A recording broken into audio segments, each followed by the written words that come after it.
Баршаңызға сәлем, менің арнама қош келдіңіз. Бүгін адам ағзасына өте пайдалы, өте дәмді, әрі көптеген дәрумендерге бай осындай холодец тағамын жасайтын боламыз. Менімен бірге болыңыздар, астындағы подписаться деген қызыл батырманы басып, жанындағы қоңырауша белгісін баса кетіңіздер. Холодец жасау үшін алдымен бізге осындай сиырдың аяқтары керек болады. Аяқтарын тазалап, жылы сумен таза етіп жуып алып, үстінен су құйып, қайнататын боламыз. Газдың астын қатты қойып, бір қайнатып аламын. Қайнап болғаннан соң, бұл суды пайдаланбай, бір қайнағаннан соң суын төгіп тастаймын. Осылайша үстінен тағы толтырып су құйып, тағы бір қайнатып алдым. Енді судың бетіндегі көбігін алып, осы суды пайдаланатын боламын. Егер сіздер холодецім қатты майлы болып кетпесін десеңіздер, екінші осы қайнаған суды да төгіп тастап, үшінші рет қайнаған суды пайдалансаңыздар болады. Енді үстіне салмасын салатын боламыз. Менде бұл жерде жылқының етін салдым, кішкене.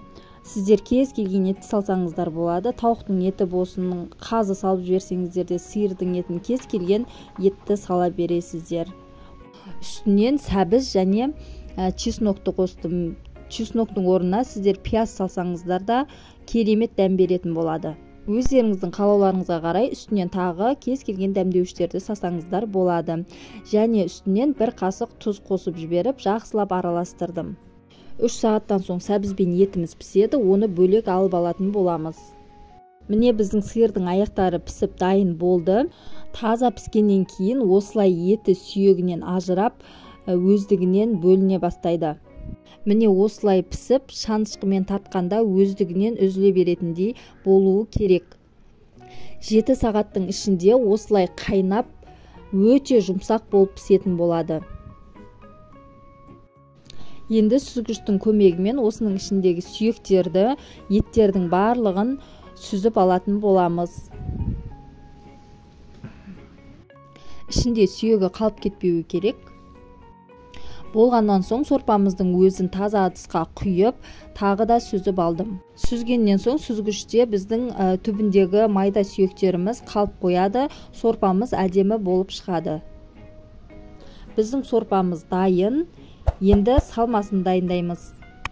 Жаңағы сорпасынан сүзіп алған сиырдың аяғының өзінен шыққан еттерді осындай ұсақтау етіп тураймыз. Ет тартқыштың көмегімен өткізетін болсаңыздар да өте майда әдемі болып шығады.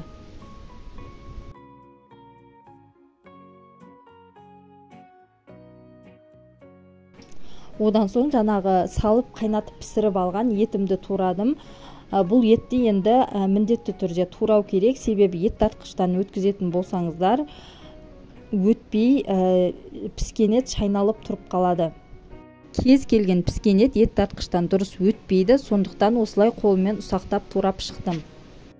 Міне біздің салмамыз дайын болды. Енді жаңағы сүзілген сорпаның үстінен салмамызды салып, жақсылап араластыратын боламыз.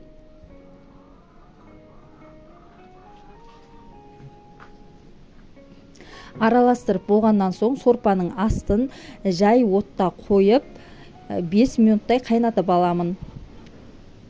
Осы арада қайнаған жұмыртқа мен сәбізді осылайынан турап, дайындап қойдым. Сәбізді осылайынан қолмен турадым. Егер де сіздерде форма келтіретін арнайы құралдарыңыз болса, сол арқылы өрнектеп шығуға болады. Ол кезде біздің холодеціміз өте әдемі көрінетін болады. Холодецімізді құятын арнайы ыдыстарды осылай дайындап алдым. Мен осындай кішкентай ыдыстарға құйғанды жөн көрдім. Енді салмасын астынан салып, үстінен қазір дайын болған холодецті құя бастаймыз. Холодецті әр ыдысымызға құйған сайын араластырып тұрамыз.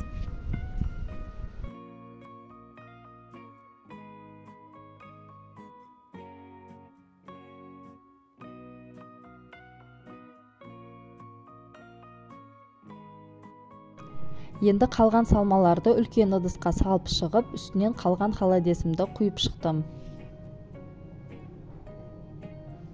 Міне бізден осындай холодец шықты. Дайын болған холодецімізді бөлме температурасында суығанша қоя тұрып, одан соң холодильникке салатын боламыз. Міне осымен біздің холодесіміз дайын болды. Түрі де дәмі де өте керемет болып шықты. Өте пайдалы әрі тойымды тағамдардың бірі. Егер менің видеом ұнаған болса, арнама тіркеле кетіңіз. Сонымен қатар менің арнамда көптеген тіске басарлар салаттардың неше түрлері бар.